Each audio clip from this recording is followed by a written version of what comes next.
잠언 16장 19절입니다. 겸손한 자와 함께하여 마음을 낮추는 것이 교만한 자와 함께하여 탈취물을 나누는 것보다 나으니라. 아멘. 여러분은 누구와 가장 많은 시간을 보내고 계시나요?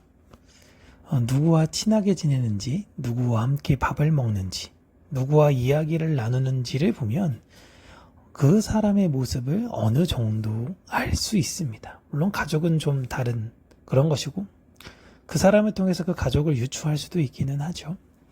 사람은 함께 있는 사람의 영향을 받을 수밖에 없어요. 그래서 잠언은 오늘 우리에게 아주 중요한 질문을 던져주고 있습니다.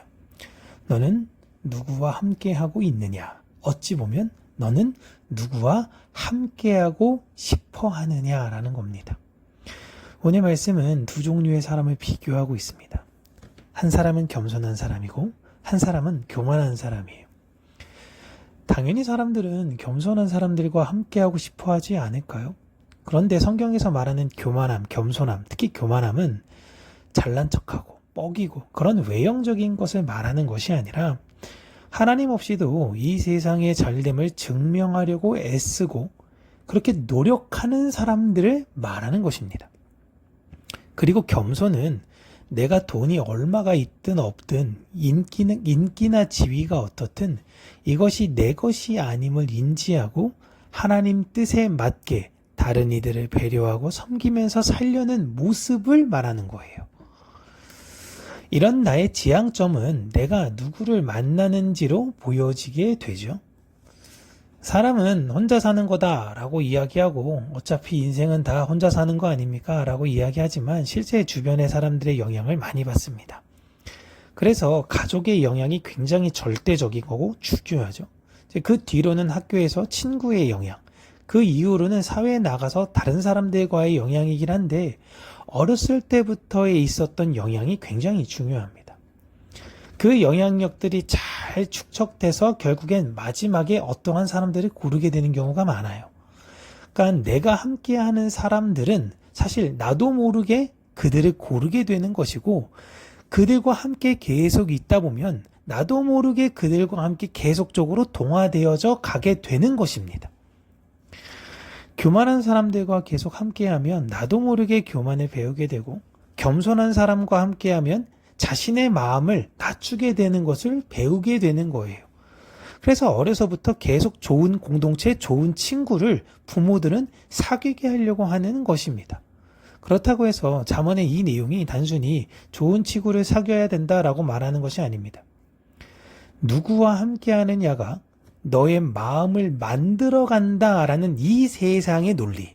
그러니까 좋은 친구, 똑똑한 친구 만나면 내가 똑똑해지게 되고 막 이런 이 세상의 논리를 통해서 겸손의 왕이신 예수 그리스도께서 나와 동행하신다라는 것을 잊으면 안 된다라는 것입니다. 그리고 나는 누구와 함께 누구를 닮아야 하냐면 예수님을 닮아야 한다라는 것이에요. 예수님은 우리에게 겸손을 말로만 가르치기만 하신 분이 아닙니다. 직접 그 길을 걸으셨어요. 그리고 자신을 따라오는 자들은 자신처럼 그 십자가라는 겸손을 들고 따라오게 될 것을 말씀하셨습니다.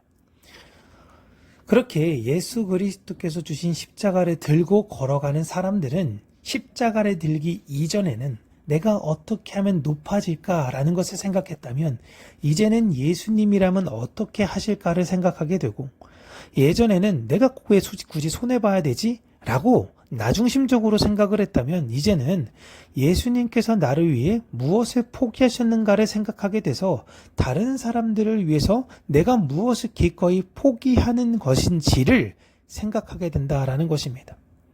이게 바로 예수님과 동행하는 삶이며 겸손한 마음을 나누는 것입니다.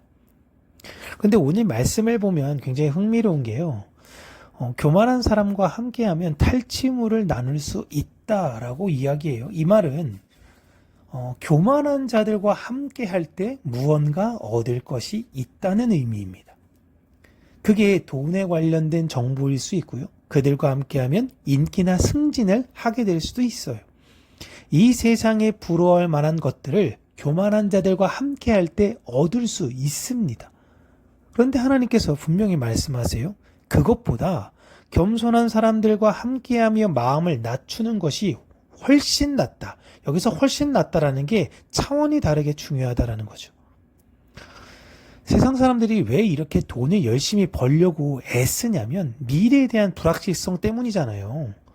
모두가 다 그렇게 살아갑니다. 그런데 하나님께서 그 길을 가지 말라고 하시는 거예요. 그러면 하나님께서 돈을 주시면 되잖아요. 그런데 하나님께서 그렇게 하지 않으십니다. 능력이 없으신 것도 아니에요. 얼마든지 복을 주실 수 있는 분이 그 복을 주시지 않고는 그 길을 가지 말라고 먼저 말씀하십니다. 하나님은 진짜가 있다는 것을 거짓인, 가짜인 이 세상 속에서 말씀하시려는 거예요. 그리고 그 진짜의 길, 진리의 길은 예수님과 동행해야 발견하며 얻을 수 있게 되는 것입니다. 예수님과 걸으면 이 세상에서 누릴 수 있는 복을 누린다라고 성경은 이야기하지 않습니다. 도리어 교만의 길을 걸을 때에 이 세상의 복을 맛보게 될 거다라고 이야기해요. 예수님은 신약 성경에 유대인들에게 이렇게 질문하시죠. 모래 위에 집을 빨리 지을래? 아니면 반석 위에 좀 더디지만 집을 지을래? 라고 물어보고 계십니다. 사람들이 바보같이 누가 모래 위에 집을 짓습니까? 라고 이야기하지만 이 세상의 복을 누리기 위해 일단 빨리 집을 짓고 싶은 모래 위에 대다수가 짓는다라는 거예요. 하나님은 하나님의 백성들에게 요구하시는 것이 결국엔 그 집은 무너지게 될 거야. 그러니 이 세상을 향하는 마음을 품는 것이 아니라 교만한 자들과 어울리며 그들과 함께 기뻐하는 것이 아니라 예수님과 동행해서 진짜 참 평안이 무엇인지를 알기를 원하시는 것입니다. 저는 우리 평강교회 모든 성도님들이 그 평안을 누리고 그 평안의 길을 걸어가며 평안을 발견하시는 분들이 되어지시기를 간절히 바라고 하나님의 놀라운 은혜와 뜻이 여러분 삶 가운데 비춰지기를 주님의 이름으로 축복합니다.